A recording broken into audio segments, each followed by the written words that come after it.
Welcome to NTD News Today. I'm Kevin Hogan. Let's take a look at our top stories. The mayor of New York City comments on illegal immigration while visiting a border town. He says there is no more room in the Big Apple and called on the federal government for assistance. The startup to the World Economic Forum in Davos wasn't without some drama. Protesters blocked a private jet airport used by those attending. A dramatic change in the Chinese Communist regime's official number of recent COVID deaths. They raised it to 60,000 from just 37 a week ago. Find out what experts estimate the real number to be. A victory for Italy as authorities arrest the country's top fugitive. He was a top Mafia boss who evaded capture for 30 years.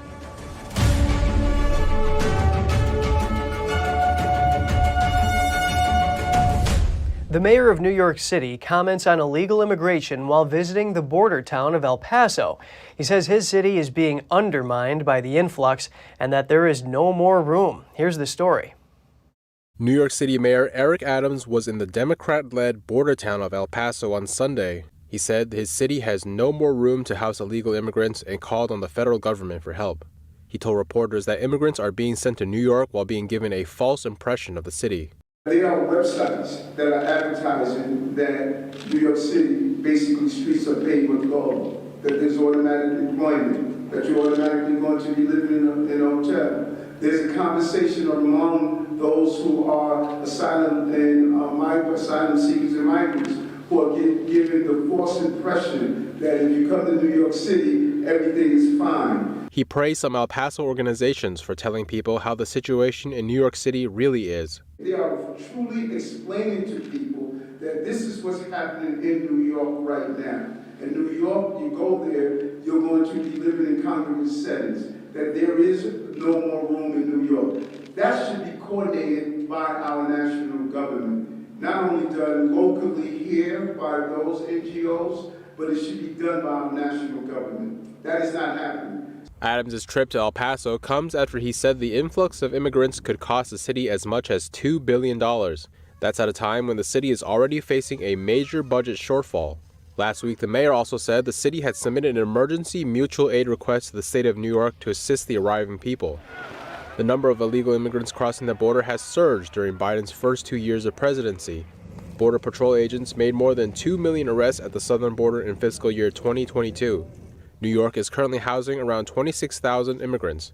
Adams said the city is seeing the largest single-day arrivals ever. On one day, that number was more than 800. Over 3,000 illegal immigrants arrived just in the last week and a half. The Omicron XBB 1.5 variant of COVID-19 is more likely to infect vaccinated people. That's according to a statement by New York City health officials. The NYC Department of Health and Mental Hygiene posted the latest data on Twitter. It says XBB 1.5 now accounts for 73% of all sequenced COVID-19 cases in the city. Officials called the subvariant the most transmissible form of COVID-19 known to date and say it may be more likely to infect people who have been vaccinated or already had COVID-19. Despite the statement, the department urged New Yorkers to be vaccinated and receive the latest COVID-19 booster shot, saying it still is the best way to protect against infection or death from COVID-19.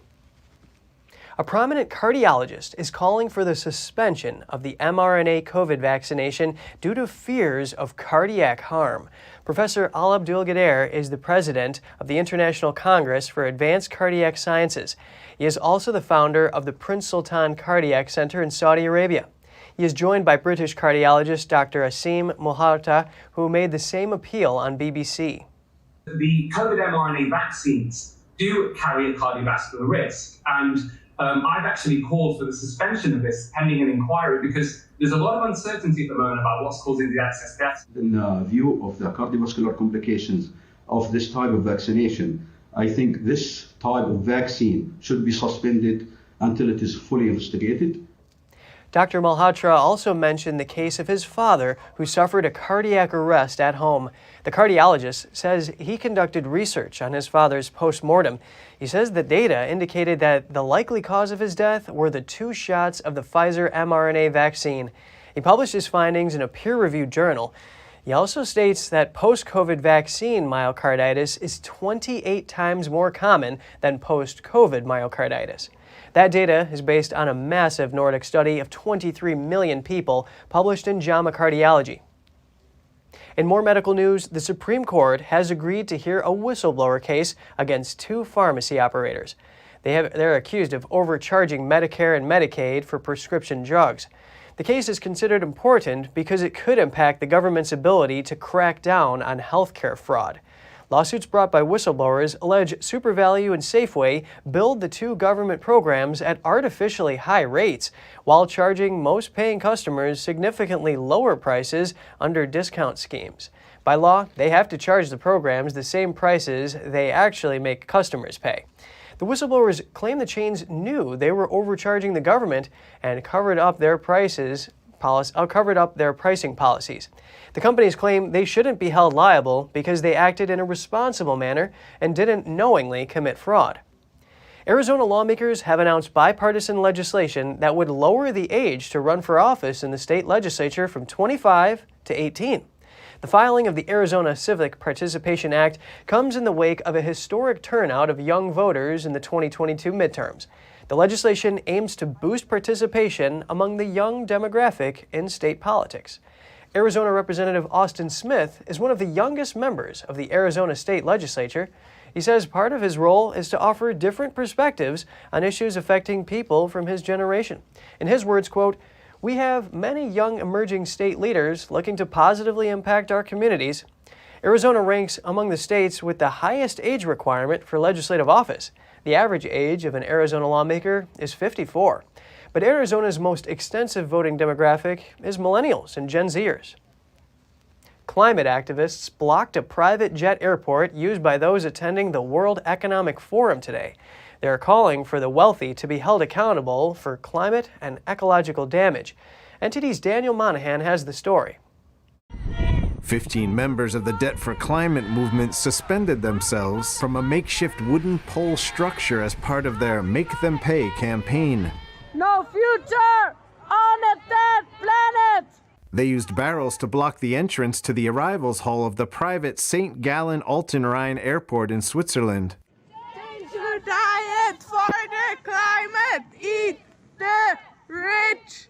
The Debt for Climate movement said they, quote, aim to hold the richest 1% represented in Davos accountable for the climate breakdown and ecological damage caused by their extreme emissions, policies, and investments. A report by Greenpeace published on January 13th says private jet use during Davos meetings in May 2022 pushed up carbon emissions by 4 times when compared to an average week in the city. Event participants have come under criticism for pushing the climate change agenda on one hand while not undertaking any actions to rein in their own excessive emissions. It's important to be here to show what are the problems of the World Economic Forum.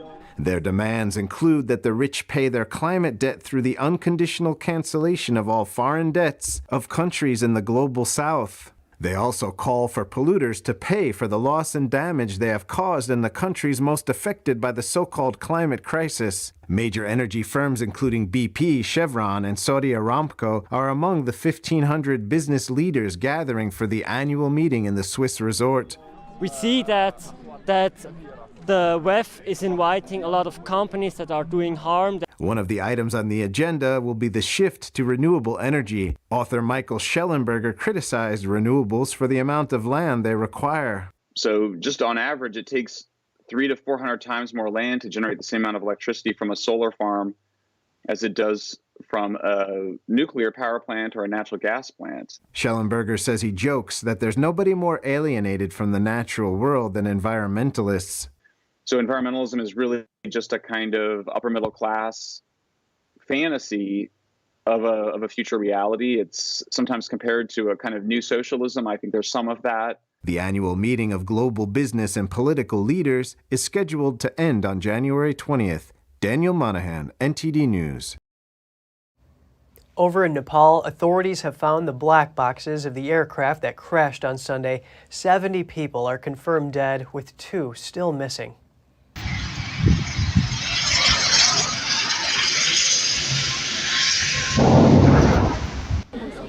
Searchers found both the cockpit voice recorder and flight data recorder today. Yeti Airlines ATR 72 aircraft was carrying 72 people when it crashed in clear weather on Sunday. It was flying from Kathmandu and was just about to land in the tourist city of Pokhara. It's the gateway to a scenic mountain range. Video footage shows the aircraft flying near buildings before turning sharply on its side. The data on the recorders may help investigators determine what caused the crash. So far, 70 bodies have been recovered. Most of the passengers were Nepalis. Rescuers are searching for passengers who are unaccounted for. This was Nepal's worst plane accident in 30 years. China has released new figures on COVID-related deaths. They say close to 60,000 people have died in hospitals since the end of the zero COVID policy. That policy was dismantled in early December, but many experts are skeptical of the country's official data. NTD's Jeremy Sandberg has more on the COVID situation in China. China's official numbers are a big increase over their previously reported figures. But many experts are criticizing the country's lack of transparency around the pandemic and think the numbers have been widely understated. The World Health Organization says China heavily underreports COVID deaths. Authorities there had been reporting 5 or fewer deaths a day over the past month. China previously claimed to have one of the lowest death rates in the world, with just over 5,000 deaths since the pandemic began.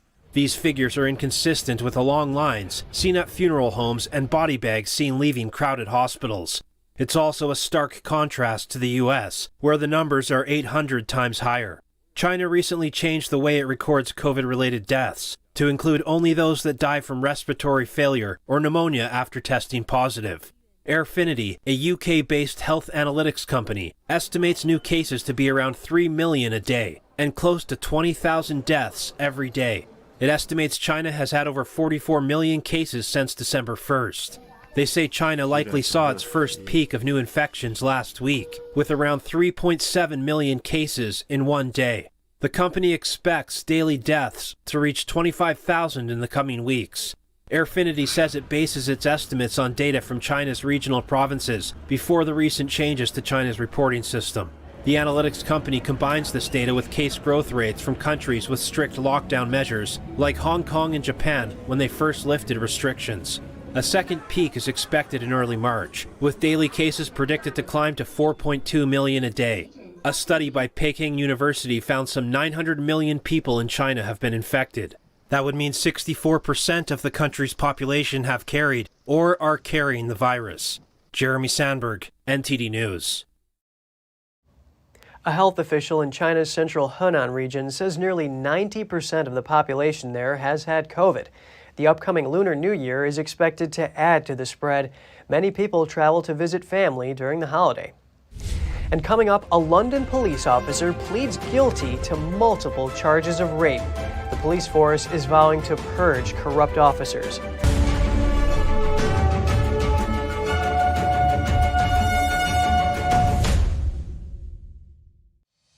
We're entering an unprecedented period of economic turmoil. The economy is unstable, our government is in shambles, and the global war on energy has created a domestic crisis. Americans need a way to protect their financial future. One way to ensure your wealth in retirement is by purchasing physical gold and silver. We can help. You can roll any part of your retirement account into a gold or silver IRA. Better yet, you can open a gold or silver IRA in 5 minutes or less using our online application. Preserving your family's financial legacy is a choice that's always available to you.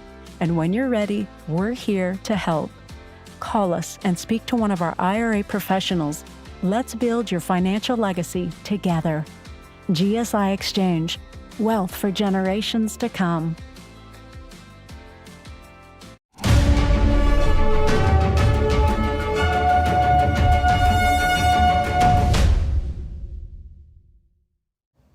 Welcome back. After more than 30 years, authorities in Italy were finally able to arrest the country's #1 fugitive. He was a convicted mafia boss in Sicily. Look where he is. He's inside the white van. Look, guys, he's all covered. Italian police announced on Monday that they arrested Matteo Messina Denaro, the country's most wanted mafia boss. He had been in hiding since 1993, and he's now 60 years old. Today, January 16, 2023, members of the Carabinieri Special Operations Group and members of the Special Intervention Group and the Territorial Commands of the Sicily region, as part of investigations coordinated by the Public Prosecutor's Office of Palermo, arrested fugitive Matteo Messina Denaro inside a health facility where he had gone to undergo clinical therapy. Denaro is set to be imprisoned for 2 bombings in Sicily in 1992. They killed 2 top anti-mafia prosecutors, one of the prosecutor's wives, and several of their bodyguards. Denaro was also convicted of the murder of a mafia turncoat's young son. He has been sentenced in absentia to life in prison. Italian Prime Minister Giorgia Meloni reacted to Denaro's capture, saying, quote, "a great victory of the state, which shows that it doesn't surrender in the face of the mafia." On the same day, Meloni visited a monument dedicated to one of the anti-mafia judges killed by Denaro. The Prime Minister also congratulated prosecutors and police for the arrest. She added that pursuing tough punishments for mafia members will continue to be a priority of her government. In Romania, another crime boss is facing consequences. The suspected leader of the country's Hells Angels chapter is being extradited to the United States. He faces charges of drug trafficking, money laundering, and complicity in attempted murder. Romanian media identified the man as the biker club's country branch leader, Marius Lazar. He is wanted as a member of an international group of drug traffickers and for negotiating the attempted killing of 2 rivals. He was arrested in Bucharest in December. A witness told Reuters that he was met by U.S. Marshals with face coverings as he was led to a plane. Romanian police say they began investigating Hells Angels members in 2020, working with U.S. Marshals and the U.S. Drug Enforcement Administration. Over in the UK, a London police officer has pleaded guilty to 24 counts of rape. This makes him one of Britain's most prolific sex offenders. The Commissioner has clearly set out our mission on higher standards and rooting out corrupt officers, and we are committed, and we will continue to do that, to identify as many officers and staff as we can and get them before the courts and get them out of this job. 48-year-old David Carrick pleaded guilty to a total of 49 charges relating to 12 victims. The charges include 24 counts of rape between 2003 and 2020. Other charges include false imprisonment, coercive control, and sexual assault. Carrick was arrested in October 2021 after a report of rape. Following press interest, more victims came forward. London Metropolitan Police apologized today and said it should have spotted the pattern of abuse. They said Carrick had abused his power as a police officer to commit degrading crimes. The London Police Commissioner has vowed to sack any officers who are corrupt or have broken the law. A cargo ship traveling from Ukraine to Turkey was grounded in Istanbul's Bosphorus Strait on Monday. Traffic in the strait was suspended, but no damage was reported.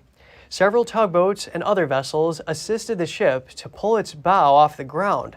The ship became stuck close to the coastline on the Asian side of the strait. It was carrying 13,000 tons of peas. No damage or spill was reported.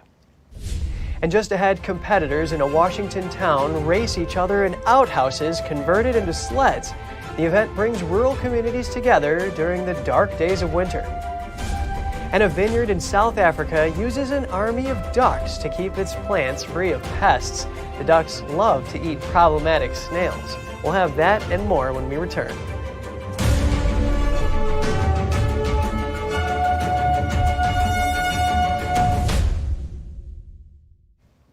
A Washington town has found a fun way to beat the winter blues.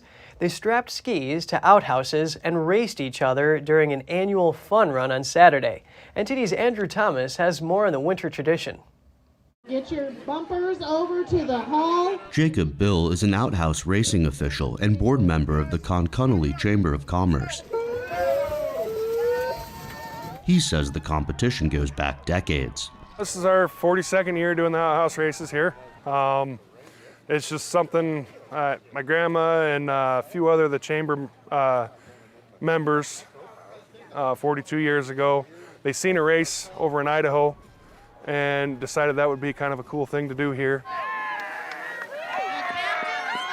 Connolly is a town in the Pacific Northwest, nestled between two mountain lakes. The area is surrounded by state and national parks. The Outhouse races take place on Main Street. Here, there's an unassuming hotel, a convenience store, a dive bar, and on race day, a nearby bonfire to keep people warm. I love it because, you know, it's a long weekend that we love to get together and bring the family together and just, honestly, just have fun, a good, honest fun, and compete with everybody. And it's, I don't know, I feel like the camaraderie between all the community is the best part of it. The rules of the weird winter sport are simple. Each outhouse must be attached to skis, have a toilet seat, a roll of toilet paper, and a person on the toilet seat wearing a helmet. The teams consist of a sitter and two pushers who help propel the outhouse down the track. It's hilarious. Yeah, it's a lot of these people, they can cause some pretty good pileups here on the sidelines. That's why we got these hay bales laid out and stuff, so hopefully these outhouses run into the hay bales before they run into people. For many in the region, this time of year and the isolation of the towns can become difficult. But the annual tradition of outhouse racing brings joy to the cold and wintry landscape. Andrew Thomas, NTD News. Here's another unique local quirk. A vineyard in South Africa is using an army of ducks to keep its crop pest-free. They say the ducks are easy to train. Meet the staff at one vineyard in South Africa's winemaking town Stellenbosch. This army of around 500 Indian runner ducks has a taste for snails, and that's useful if you want to keep your vines pest-free. Corius Visser, managing director at the Vergenhoeklau wine estate, says the ducks help the vineyard steer clear of pesticides and synthetic fertilizers. And this breed is especially suited to the job. They don't waddle like normal ducks, they walk. They've got an upright posture, and their long necks actually helps them to eat the snails within the vineyards itself. When it's up there in between the leaves, they can reach that and they can eat them there.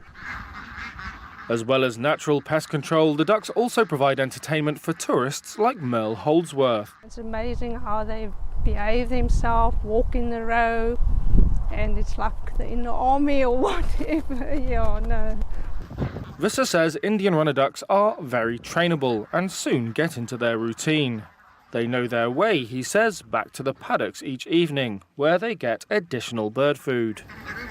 And after a day of feasting in the vineyard, there is one more benefit. Their nutrient-rich manure makes great fertilizer. Just another way for the estate to be as sustainable as possible. At the root of any serious disease lies chronic inflammation. There are some ways to reduce inflammation through diet. Here's Gina Marie with Strong Mind and Body.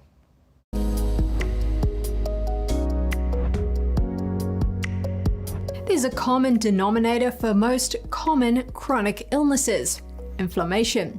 Low-grade chronic inflammation, to be precise. This type of inflammation is always there, running in the background. It makes your body less efficient by mounting an attack against itself. It can be very harmful and contribute to serious illness. For example, chronic inflammation is almost inseparable from heart disease conditions, diabetes, arthritis, ulcerative colitis, and Crohn's disease. Chronic inflammation can also leave you susceptible to other forms of illness. It limits immune strength. So how do you get your body to stop attacking itself? Unfortunately, there is no one-size-fits-all approach. However, some significant steps to reduce inflammation include weight loss, increased activity, and a healthy diet. Antioxidant intake can help too. Antioxidants are compounds that help cells to stay strong. They fight oxidative stress and inflammation and are associated with a host of health benefits. Benefits are generally related to lowering the risk of chronic inflammation. You get antioxidants from the food you eat. There are several you may have heard of. Examples include vitamin C and vitamin E. Others, such as polyphenols, don't have the same recommendations. But that doesn't mean they aren't healthful. There are a number of plant-based antioxidants that contribute to lower inflammation and healthier cells. You can generally find these antioxidants in high amounts in colourful fruits and vegetables. A few examples include berries, leafy greens, apples, carrots, and green tea. All of these offer healthful compounds. Try to include as many as possible to encourage cellular health and stable immune function. That's all for today's program. We're really glad to have you with us. Please send us an email if you'd like to tell us something. We're going to put it on screen. For podcasters, that's news.today@ntd.com. I'm Kevin Hogan, NTD News, New York City.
Thanks for watching us on YouTube. Did you know YouTube only keeps selective videos on its platform? So if you want to make sure you get the full picture, just subscribe to our newsletter. Go to newsletter.ntd.com and sign up. It's free.